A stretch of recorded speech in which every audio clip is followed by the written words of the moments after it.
Did you know that tennis is one of the world's most popular sports?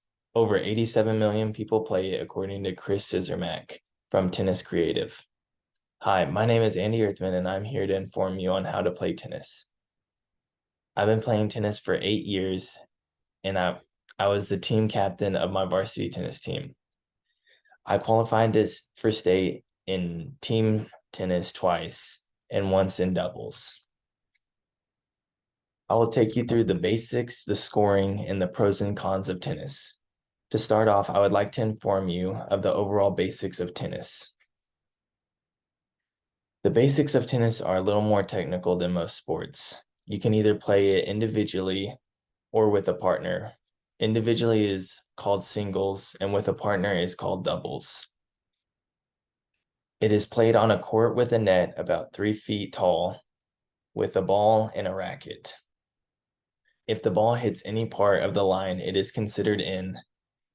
And the 3 shots of tennis are the serve, which always begins the point, and you get 2 chances to make your serve in, a forehand that is played on the dominant side, and a backhand that is hit on the non-dominant side.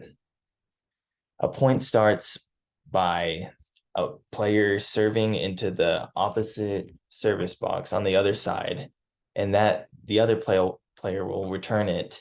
And that is how the point begins until a player either makes an error or does not return the ball. That is called a winner.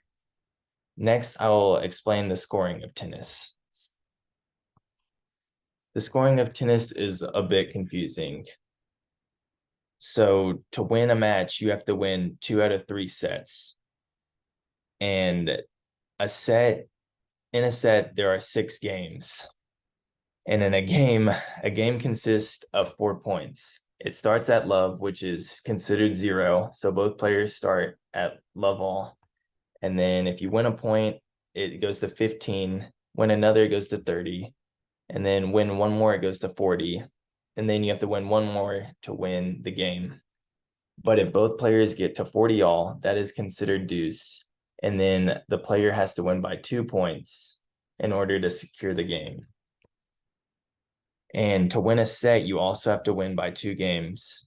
So, for example, if someone gets to 5-4, they have to win one more game, and then they would get the set at 6-4. But if both players get to 5 all, then you'd have to win 2 games, 7-5 to win the set. And if both players get to 6 games each, then you play a tiebreak. And a tiebreak is the first person to 7 points, and that is also win by 2.